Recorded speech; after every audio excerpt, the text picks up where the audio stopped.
নাসিরউদ্দিন পাটোয়ারি আবল তাবল কথা বলে গালাগালি, আমি তো মাঝে মাঝে বিস্মিত হয়ে যাই যে খালি গালাগালি করে এত ভোট পেয়ে গেল। নাসিরউদ্দিন পাটোয়ারি কইছে নাকি মাপকাঠিকে ছাড়াই যায়, সীমানাকে অতিক্রম করে যায়। মামলা হতেই পারে, মামলা করছে, খুব ভালো হয়েছে। উনি প্রমাণ করবে যে উনি অসভ্য না, আবার ওনারা প্রমাণ করবে না আসলেই সে অসভ্য না। অশান্তি শান্তি এটা কিন্তু ভালো লাগে না। আমার ভালো লাগে না কেন?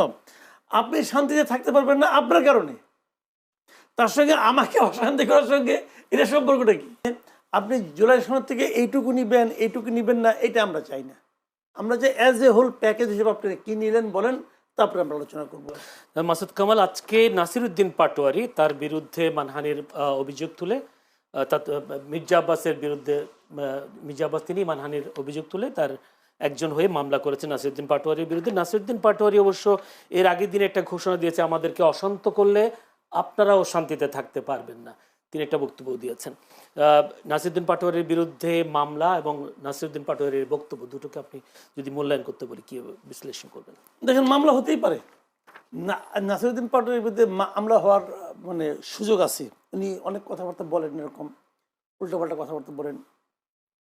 তো সমাজে না এই ধরনের পলিটিক্যাল লিডার থাকে সবসময়। তো সবাই তো এক ধরনের না। যেমন উনি এনসিপি করে, এনসিপি সবাইকে ওনার মতো করে কথা বলে না। এই যে মঞ্জু ভাই একটা পার্টির প্রধান, ওনার সেক্রেটারি কি ওনার মতো করে কথা বলে না। তো পার্সন টু পার্সন কথা বলার ভঙ্গি এটা একটু ডিফারেন্ট হতেই পারে। যেমন ধরেন এত দেশের এই যে আমরা পশ্চিমা ওয়ার্ল্ডের কথা বলি না, পশ্চিমা দেশগুলি কত সভ্য, ভদ্র, নম্র। ট্রাম্পের আলাপ শুনলে আপনি কি মনে হয়?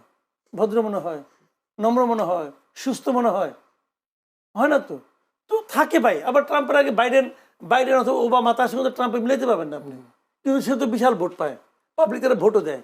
নাসিরউদ্দিন পাটোয়ারি আবল তাবল কথা বলে গালাগালি, আমি তো মাঝে মাঝে বিস্মিত হয়ে যাই যে খালি গালাগালি করে এত ভোট পেয়ে গেল। নাসিরউদ্দিন পাটোয়ারি কইছে নাকি মির্জা আব্বাসের গালাগালি করছে, নানা ভাবগুলি পাবলিক যেটা পছন্দ করছে না তারা ভোট দিল কে আমি জানি না। কাজে এখানে এটা যদি সভ্যতা অথবা ভদ্রতার ভব্যতার যদি আপনার মাপকাঠিকে ছাড়াই যায়, সীমানাকে অতিক্রম করে যায়, মামলা হতেই পারে। মামলা করছে, খুব ভালো হয়েছে। উনি প্রমাণ করবে যে উনি অসভ্য না, আবার ওনারা প্রমাণ করবে না আসলেই সে অসভ্য। বিচারক সিদ্ধান্ত দেবে যে কোনটা কি। আমরা বরং অপেক্ষা করি, অত্যন্ত কৌতুক দিয়ে অপেক্ষা করি, দেখি কি হয়। তিনি তো একটা হুমকিও দিয়েছেন আমাদেরকে। যদি সে প্রমাণ হয় যে সে কোনো মানহানি করে নাই, তাহলে বুঝবো যে মানহানি এগুলি বলে মানহানি হয় না, তা আমরা বলতে পারবো না। সেক্ষেত্রে তার এই হুমকিটা কিভাবে দেখছেন যে আমাদেরকে অশান্তি করলে আপনারা শান্তিতে থাকতে পারবেন না? না, অশান্তি শান্তি এটা কিন্তু ভালো লাগে না। আমার ভালো লাগে না কেন? আপনি শান্তিতে থাকতে পারবেন না আপনার কারণে, তার সঙ্গে আমাকে অশান্তি করার সঙ্গে এটা সম্পর্কটা কি? আমাকে আপনাকে অশান্তি হতেই পারে। আপনি যে ইলেকশনে ফেল মারছেন, ফেলমেন্ট আপনার মধ্যে অশান্তি হয় নাই, হয়েছে তো, এমনকি আর আপনি শান্তিতে থাকতে দেবেন না, এটা তো হলো না। মানে সে যদি অশান্তিতে থাকে এটা তার কারণে। আপনি মানুষের মনে এই যে এটা হলো কি জানেন, এটা হলো আপনার যে টাইপের, মানে প্রতিহিংসা টাইপের। এই প্রতিহিংসাটা ভালো না আমার। ধন্যবাদ মুজিবুর রহমান মঞ্জু। সম্ভবত আপনার চোখেও পড়েছে, একটি গণমাধ্যমে এসেছে সরকার অবৈধ, ও শেষ পর্যন্ত উপদেষ্টা, প্রধান উপদেষ্টা সহ বেশ কিছু উপদেষ্টাদের বিরুদ্ধে দুর্নীতি দমন কমিশনে বেশ কিছু অভিযোগ জমা পড়েছে। আপনার কি মনে হয় যারা উপদেষ্টা পরিষদে ছিলেন তারা সামনে আদালতের দ্বারস্থ হচ্ছে বা আদালতের মুখোমুখি হচ্ছেন? না, প্রথম কথা হচ্ছে আমরা কেউ তো আইনের বাইরে না। আমরা যারা, আমাদের দেশে একটা সমস্যা হয় কি, আমরা যারা ক্ষমতায় যাই, ক্ষমতায় যাওয়ার পরে আমাদের রূপটা বদলে যায়। আজকে আমি একটা অনুষ্ঠানে বলছিলাম, দেখেন আমাদের এই বন্ধু, আমাদের আন্দোলনের সহযাত্রী জুনায়েদ সাকি, উনি কিন্তু আমাদের এই যে সংবিধান সংস্কার পরিষদের যে দাবি, এটার উনি অন্যতম একজন প্রবক্তা। এবং গণ পরিষদ করতে হবে, সংবিধান সংস্কার কমিশন করতে হবে, এটার জন্য ওনার প্রস্তাবনাটাই ছিল। কিন্তু উনি কিন্তু সংবিধান সংস্কার পরিষদের শপথটা নেন নাই। ঠিক আছে, আমি জানি না এটাকে উনি এখন কিভাবে ব্যাখ্যা দিবেন। এখন ক্ষমতায় গেলে তো মানুষের রূপ, মানুষের অবস্থান বদলে যাচ্ছে। আমাদেরও ভয় লাগে যে আমরা যদি কোনোদিন, আমরা তো ইলেকশনে জিতি নাই, এটা একটা দিক ভালো, যদি কখনো ওইরকম চেয়ারে বসি তাহলে কি আমরা কি নিজেদেরকে ধরে রাখতে পারবো কিনা? ক্ষমতা কি এতই খারাপ একটা জিনিস? তো সুতরাং আমাদের উপদেষ্টা পরিষদে যারা ছিলেন, ব্যক্তিগতভাবে আমি এদের বেশিরভাগ লোককে চিনি, এবং এরা, আমার কাছে মনে হয় না যে এদের অধিকাংশ দুর্নীতিবাজ। দুর্নীতির কথা আছে, দুর্নীতির প্রমাণ কিন্তু আমরা এখনো কারো ব্যাপারে পাই নাই। আমার কাছে মনে হয়েছে তারা দুর্নীতিবাজ না এজ এ হোল, তবে তারা ইনএফিসিয়েন্সির পরিচয় দিয়েছে, যথেষ্ট অদক্ষতা অযোগ্যতার পরিচয় তারা দিয়েছেন। তারা অনেকগুলো ভালো আলোচনা, আমাদের প্রস্তাব, এগুলো তারা শোনেন নাই।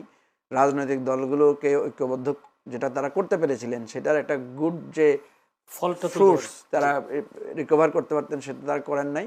বিশেষ করে ছাত্রদের যে অনৈক্য, এটার জন্য তারা কিছুটা দায় তাদের মধ্যে আছে, এবং ছাত্রদের বিরুদ্ধে যে অভিযোগগুলো এসেছে এগুলোর ব্যাপারেও সরকার দায় এড়াতে পারে না। আমি মনে করি আইনগতভাবে যদি কারো ব্যাপারে কোনো প্রমাণ থাকে, তথ্য প্রমাণ থাকে, অবশ্যই আসা উচিত, যাতে ভবিষ্যতে কেউ ক্ষমতার অপব্যবহার করতে না পারে। জামাত জোটে তো আপনারা আছেন, সংরক্ষিত আসন পাবে হয়তো জামাত 13টা পেতে পারে, সব মিলে জামাত জোট। আপনারা কোন আশ্বাস পেয়েছেন কি? না, জামাতের সাথে আমাদের জোটটা হচ্ছে নির্বাচনী জোট, আমরা নির্বাচনের জোটে ছিলাম।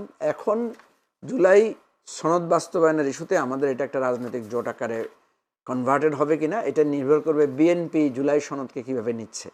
বিএনপি যদি জুলাই সনদকে সত্যিকার অর্থে নেগলেক্ট করে, সত্যিকার অর্থে আকারে ইঙ্গিতে ইশারায় আদালত নানা মার প্যাঁচে জুলাই সনদের আমাদের যে অঙ্গীকার সেটাকে ভুলুণ্ঠিত হয়, তাহলে কিন্তু আমাদের সকল রাজনৈতিক দলের, মানে যারা আমরা জুলাই সনদের পক্ষে, আমাদের কিন্তু সবাইকে একজোট হতেই হবে। কারণ এটা আমাদের অঙ্গীকার, আমরা যে অঙ্গীকারে স্বাক্ষর করেছি ওখানে কিন্তু লেখা আছে যে আমরা এই জুলাইয়ের সনদ বাস্তবায়নের জন্য সর্বাত্মক চেষ্টা করব, এটাকে কোথাও আমরা অবনমিত হতে দেব না। ইভেন পার্লামেন্টে, মানে আদালতে আমরা কখনো এটাকে চ্যালেঞ্জ করবো না, এবং কেউ যদি চ্যালেঞ্জ করে সেটার পক্ষে, মানে সেটার বিপক্ষে আমরা দাঁড়াবো। সুতরাং এটা আমাদের একটা অঙ্গীকার, এটা থেকে আমরা কেউ বিচ্যুত হতে পারবো না।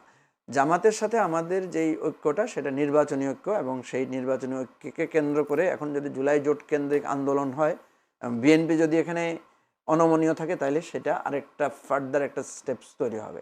ফলে এখানে ওই সংরক্ষিত আসন টাসন নিয়ে আলোচনাগুলোতে আমরা এখন পর্যন্ত অন্তর্ভুক্ত হই নাই, এবং এটা নিয়ে আমাদের খুব বেশি আগ্রহ নাই।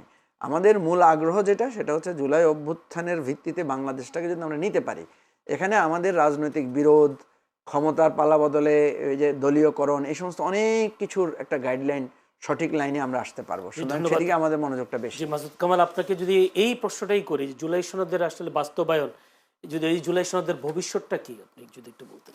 এই জুলাই সনদ যে জামাত বলতেছে না, যে যেমন ধরেন জুলাই সনদের তো কিছু কিছু পার্ট আছে, অনেকগুলি পার্ট আছে।